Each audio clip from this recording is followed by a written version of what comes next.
വെറും അരമണിക്കൂറിൽ കുക്കറിൽ റെഡിയാക്കി എടുക്കാൻ പറ്റിയിട്ടുള്ള അടിപൊളി റൈസ് റെസിപ്പി ആട്ടോ ചിക്കൻ മധുഹൂത്താണ്. അപ്പൊ നമുക്ക് വീഡിയോയിലേക്ക് പോവാം. ആദ്യം തന്നെ തക്കാളി സവാളയും ഒന്ന് ഇതുപോലെ പേസ്റ്റ് ആക്കി എടുക്കണം. എന്നിട്ട് ഒരു പാൻ വെച്ചിട്ട് ഈ കണ്ട മസാലകളൊക്കെ നമുക്കൊന്ന് ചൂടാക്കി എടുക്കാം. എന്നിട്ട് അതൊരു മിക്സി ജാറിലേക്ക് ഇട്ട് പൊടിച്ച് മാറ്റി വെക്കാം.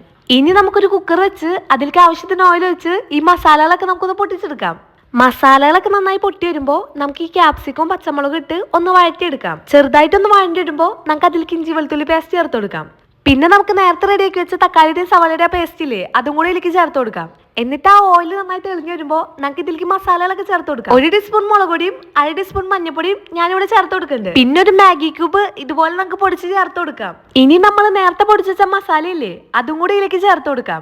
മസാല ചേർത്ത് നന്നായി ഇളക്കി മിക്സ് ചെയ്ത് ആ മസാലയുടെ പച്ചമണം മറിക്കുമ്പോൾ കഴുകി വൃത്തിയൊക്കെ വെച്ച ചിക്കൻ നമുക്ക് ഇതുപോലെ ഇതിലേക്ക് ഇട്ട് കൊടുക്കണം. മസാലയൊക്കെ ചിക്കനിലേക്ക് നന്നായി പിടിക്കാൻ പാകത്തിന് ഇളക്കി നമുക്ക് ആവശ്യത്തിനായിട്ട് ഉപ്പും കൂടി ചേർത്ത് കൊടുക്കാം. നമുക്ക് കഴുകി വെച്ച അരിയും കൂടെ ഇതിലേക്ക് ചേർത്ത് കൊടുക്കാം.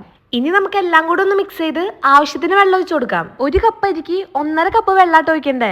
എന്നിട്ട് കുക്കർ മൂടി വെച്ച് ഒറ്റ വിസില്. കുക്കറിൽ എയർ പോയി കഴിയുമ്പോൾ റൈസിനൊക്കെ കറക്റ്റ് വേവായിരിക്കും. അപ്പൊ എല്ലാവരും ഒന്ന് ട്രൈ ചെയ്ത് നോക്കിക്കോളൂട്ടാ. ഇതിലും അടിപൊളി റെസിപ്പീസ് ആയിട്ട് നമ്മൾ വീണ്ടും വന്നേക്കും. പിന്നെ ഇതുപോലത്തെ വീഡിയോസിനെ നമ്മുടെ ചാനൽ സബ്സ്ക്രൈബ് ചെയ്യാൻ മറക്കണ്ട കേട്ടോ.